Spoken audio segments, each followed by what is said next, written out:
Everyone, we're going to talk about how the ruling class is destroying the American people, attacking us on a daily basis. How, you may ask, are they doing this? Well, let's take a look at some of the most recent examples of how they're destroying the country, attacking the middle class, wrecking the economy, etc., etc., etc. The mic a little bit in place here. Uh, Let's talk about this Orwellian infl- inflammation. I have inflammation, but that's a whole different story. It's the Inflation Reduction Act. That's what they call it, but the reality of it is it does the exact opposite. And therefore, that's why people call it Orwellian. So, you know, it increases inflation because it's more spending by the government, which is what got us into the situation, at least partially. Uh, it's more taxing, and it's spending, and it's doing the exact opposite of what anybody with half a fucking brain would do if they wanted to uh, address the problems we face. But these assholes know exactly what they're doing. They're not that stupid. It's intentional, like I always say, because it's going to exacerbate the problems we already have because that's their goal. So, this so called Inflation Reduction Act is actually going to increase inflation. The Congressional Budget Office came out and said it's not going to reduce inflation. So, once they came out and said that, the corporate media started talking about it. Oh, this is a climate bill and healthcare of some sort, medical something or another bill, because they're going to change what they report on the same exact set of facts, and they'll report on it differently whenever the narrative has to be adjusted. So this new bill got going on here, you know, they're hiring 87,000 new IRS agents. There's only like what, I don't know the exact number, 700 and some billionaires in the country or something like this.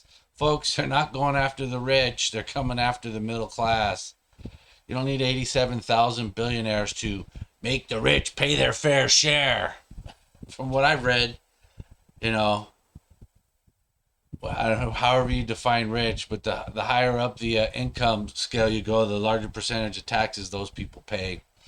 Um, and they try to tell you that Trump instituted a tax break for the wealthy. Well, I make less than six figures, and I got a tax break under Trump. So living in Los Angeles, if you make under 100K, you sure as hell ain't rich. But there was something in this bill about carried interest tax, which is basically taxing. I talked about this the other day too. It's basically they got rid of it out of the bill because Sinema wouldn't sign it. She basically wanted to give her billionaire campaign funders a break. So instead of them taxing the rich, they just gave them a break.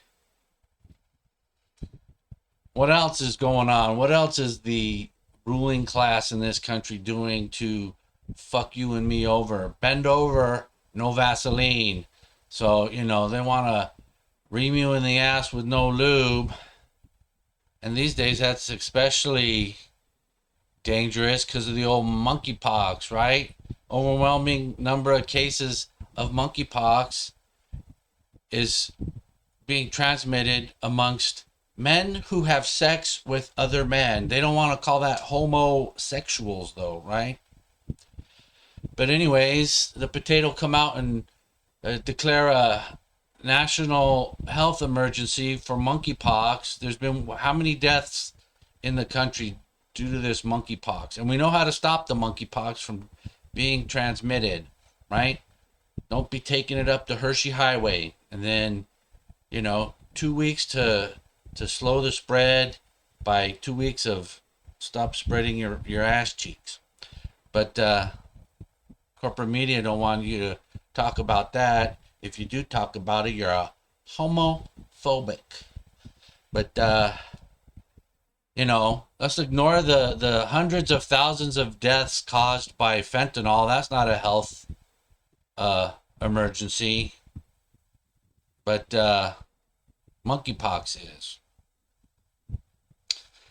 What else is going on that this Uniparty ruling elite, Democrat and Rhino Republicans doing to destroy the nation? Well, at a time where we're facing record stagflation, they just decide to send another, how many billions did the potato decide to send over to the Ukraine? This is getting a bit ridiculous with the Ukraine. That's a very corrupt government. It's obviously the ruling class has some money laundering going on over there. Another example of the Uniparty, you got that cocksucker Lindsey Graham. He says if Trump runs, he will not support Trump. He's going to be in favor of Biden. I mean, that's ridiculous. When Trump was in office, you had this jackass showing up on Fox News all the damn time talking about how great Trump did this, that, and the other thing. And then now he's super anti-Trump, and he's even talking about supporting a Democrat. Well, this is what you call a wolf in sheep's clothing, right? I mean, he's a Democrat parading around as a Republican. And if you believe the reporting that's been going on for years, if not decades, he's not only a Democrat in Republican in disguise, he's also a homosexual in heterosexual disguise. But that's a whole nother story. Then you got that daughter of an asshole, and I don't know who's the bigger asshole. Dick Cheney, what an appropriate name that is, right? Or Liz Cheney. They're both a couple of scumbags. She says she cannot support DeSantis. Well, we wouldn't expect you to, because you're not a goddamn conservative. You're a piece of shit, and you're out here shilling for the Democrats, you useful idiot. Take a look at what the system's done to Alex Jones in that recent court case he had, and I guess there's others that are coming up or ongoing. He was deprived of so many constitutional rights. It's disgusting. But, if they can get away with it, doing it to him, the next stop is you and me. Or should I say you and me, not me and you. But other shenanigans with these elections going on. I saw some footage from Joe Kent, and he was saying Friday, the election up there, they said that they had 95% of the votes counted Friday afternoon, right? And he was only like, 100 or so counts behind, and he was gaining on whoever he was running against, some rhino. And this morning, Monday morning, they come out, and now they're saying that there's, 80-some% of the votes counted. Well, obviously, there's shenanigans going on, and who knows when we're going to get the final results. I don't even think the Arizona results are official yet. But, it's all bad news. But let's talk about what can the regular person, you and me, what can we do to fight back? Well, number one important thing I would say is to vote. And some people say, well, my vote, it's a waste of time. There's all this election shenanigans and whatnot. And I'm not saying there isn't, but what I'm saying is I don't think all these elections are totally rigged. So if you don't go out and vote, they've already accomplished what they sought to do. They've silenced you. They've convinced you that your vote doesn't count. Well, if your vote doesn't count, it ain't going to hurt you to go out and vote. But if your vote does count, it will hurt you if you stay home. So get out there and vote. What else can we do? Well, if you have time to volunteer to be an election worker or an election watcher, I suggest maybe looking into that and getting involved in doing that. Or if you prefer, if you have a local MAGA candidate that you can support, maybe you can go and volunteer for their election. What else? I'm here in Los Angeles, so I don't, you know, you live in California, especially in the along the coastline. Not that I live near the coast, but L.A. area, any county that's adjacent to the ocean, you know, it's almost a lost cause. But that doesn't stop me from voting and whatnot. But what I would say is, if you got some money to spare, and I know the times are hard these days, and I would never recommend someone donating money that they can't afford to donate, but you know, try to support, whether that be with however you could do it, and a lot of times the best way to do that for a candidate in another state, or if you want to support a MAGA candidate, you know, whether that's someone running in Washington State or Arizona or uh, Wyoming or wherever it is, go online, find out what their official website is, and you can support them with whatever amount of money. I mean, I see them on War Room all the time, and they're like, hey, even if you can donate $5-10, that helps us immensely. So, I'm sure a lot of people still could probably afford $5 or $10 for a candidate here or there that they want to support in key areas. You got the likes of Tudor Dixon in Michigan. She's going to be trying to get that greedy Gretchen Whitmer out of office. Or over in Arizona, you got the likes of Blake Masters and Carrie Lake. You might want to support them with some dinero. You got the Kelly Shabaka. I think she's over there in Alaska trying to get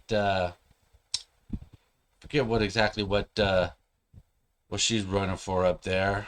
You got the Harriet. I think her name's Harriet Hagman, trying to give old Liz Cheney the boot.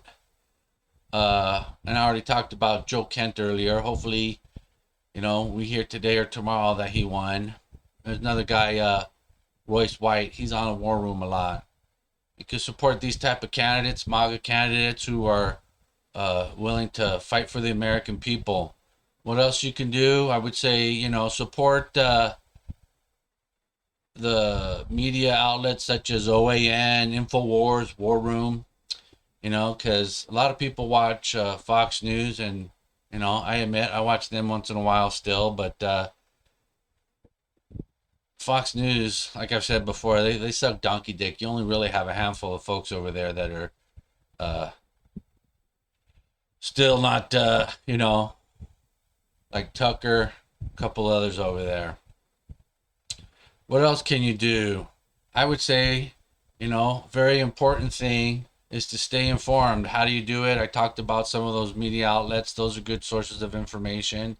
But some places that I like to listen to or watch, there's some YouTube channels with a lot of good information. I probably mentioned these before. Bear Independent, S2 Underground, Forward Observer. Highly recommend those YouTube channels. They give you a lot of good intel. A couple podcasts that I listen to is the President's Daily Brief. That's with Brian Dean Wright. He's a former CIA guy. He got out of there because he couldn't take the woke bullshit going on there anymore. I also listen to Cypher Brief podcast. And then once in a while, I'll listen to Lou Dobbs' Great America podcast. I guess Fox gave him the boot a while back because he was telling too much truth for Fox News. Another good podcast I listen to sometimes is Monica Crowley. She was remember back in the day, I used to see her on McLaughlin Group or whatever that show was. I think it used to be on Channel 4. But she served in Trump's administration under, I'm not sure what capacity it was. But these are good sources of information. I recommend them. Check those out. And hopefully we can turn some of this shit going on in this country and around the world around in the next few years. But to be honest with you, I wouldn't say that I'm hopeful that that's going to happen. I wouldn't say I'm optimistic, but even if you're pessimistic, I would say that you shouldn't ever give up. You always got to keep trying, and because once you give up, then the other side won. and we don't want that to happen. All right, everyone. Thanks for watching. Hope you liked it. If so, please like, share, and subscribe. I'll catch you guys on the next one.